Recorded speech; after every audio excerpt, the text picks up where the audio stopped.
Job हबमध्ये सगळ्यांचं मनापासून स्वागत.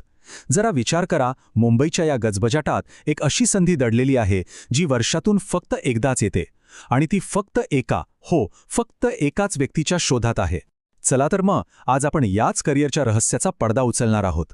प्रश्न अगदी सोपा आहे नाही का, पण याचं उत्तर तितकंच महत्त्वाचं आहे. कारण ही निव्वळ एक नोकरी नाहीये, तर एका खास मिशनसाठी एका योग्य व्यक्तीचा शोध आहे. मग काय वाटतं, काय खास असेल त्या व्यक्तीमध्ये जिचा शोध घेतला जातोय? चला आपण मिळून शोधूया. फक्त एक, बरोबर ऐकलत, संपूर्ण भारतातून फक्त एकाच व्यक्तीची निवड होणार आहे. आणि तीही कुठे? International institute for population sciences म्हणजेच IIPS मध्ये. ही एक अशी संस्था आहे जिथे देशाच्या भविष्याला आकार देणारे निर्णय घेतले जातात. तर मग ही संधी नाही, हा एक प्रकारचा सन्मानच आहे. तर नक्की काय आहे हे IIPS? चला थोडा आत गोकावून पाहूया आणि या संस्थेचं काम आणि तिचं महत्त्व नेमकं काय आहे हे समजून घेऊया. ओके, तर पदाचं नाव आहे प्लेसमेंट कम कम्युनिकेशन ऑफिसर. पण ऐका, हे नाव म्हणजे फक्त हिमनगाचं टोक आहे. ह्या पदाला दोन जबरदस्त पैलू आहेत. एका बाजूला प्लेसमेंटचं कौशल्य आणि दुसऱ्या बाजूला कम्युनिकेशनची जादू. दोन्ही तितकेच महत्त्वाचे. आता बघा, इथे जी शैक्षणिक पात्रतेची यादी दिली आहे त्यात एक विशिष्ट पॅटर्न दिसतोय. Human resource, business administration, counselling या सगळ्या पदव्या व्यवस्थापन आणि संवाद कौशल्याशी जोडलेल्या आहेत. का? कारण इथे काम एका विज्ञान संस्थेतील अत्यंत हुशार शास्त्रज्ञांना बाहेरील जगाशी जोडण्याचं आहे. म्हणजे एका अर्थी हे काम दुभाषासारखंच आहे.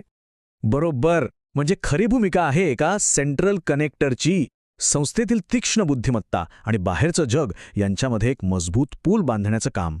हे काम फक्त बोलण्यापुरतं मर्यादित नाहीये, तर नातेसंबंध निर्माण करण्याचं आणि ते टिकवण्याचं आहे. पण हा पूल इतका महत्त्वाचा का आहे? कारण IIPS ही काही साधीसुधी संस्था नाहीये. या संस्थेच्या कामाचा थेट परिणाम आपल्या सगळ्यांच्या आयुष्यावर होतो. विश्वास बसत नाहीये? चला तर मग पाहूया कसा ते. आपण सगळ्यांनीच राष्ट्रीय कुटुंब आरोग्य सर्वेक्षण किंवा नॅशनल फॅमिली हेल्थ सर्व्हेबद्दल कधी ना कधी ऐकलं असेल, हो ना? देशातल्या आरोग्य योजनांपासून ते कुटुंब नियोजनापर्यंत प्रत्येक मोठ्या निर्णयाचा पाया हाच डेटा असतो. आणि हा प्रचंड महत्त्वाचा डेटा गोळा करण्याची मुख्य जबाबदारी IIPS पार पाडते.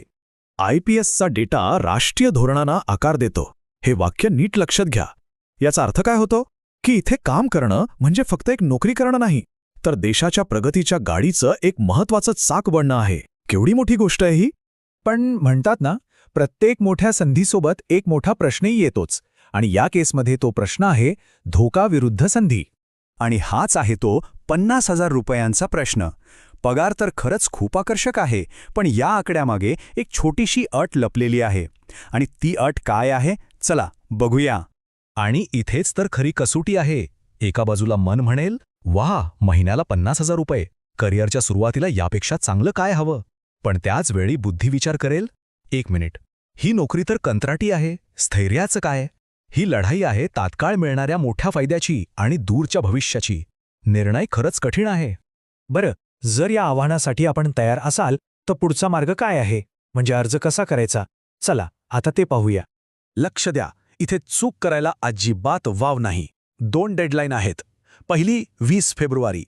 या तारखेपर्यंत अर्ज ईमेलने पोहोचायलाच हवा. आणि दुसरी 28 फेब्रुवारी. या तारखेपर्यंत अर्जाची हार्ड कॉपी त्यांच्या टेबलवर असलीच पाहिजे.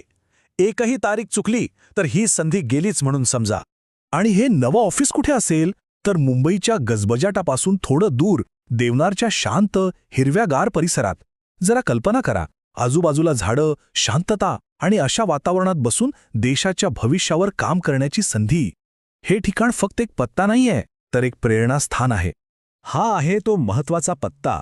हा पत्ता व्यवस्थित नोंदवून ठेवायला हवा, कारण प्रवासाची अंतिम आणि सर्वात महत्त्वाची पायरी याच पत्त्यावर येऊन थांबणार आहे. त्यामुळे यात कोणतीही चूक नको.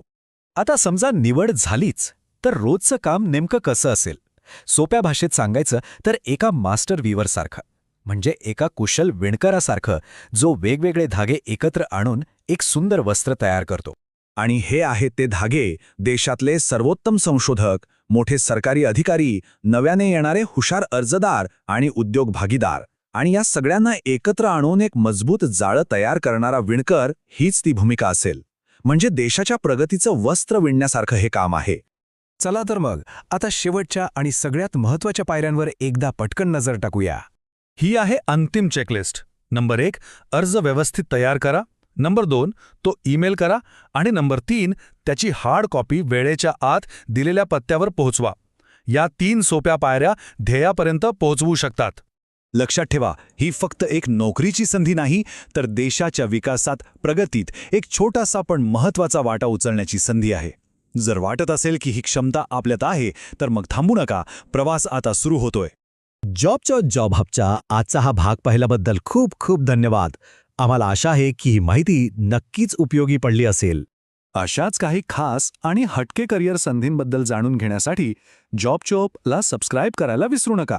कारण पुढच्या वेळी आम्ही एक अशी संधी घेऊन येणार आहोत जी ऐकून आपण सगळेच आश्चर्यचकित व्हाल. चला तर मग भेटूया पुढच्या भागात.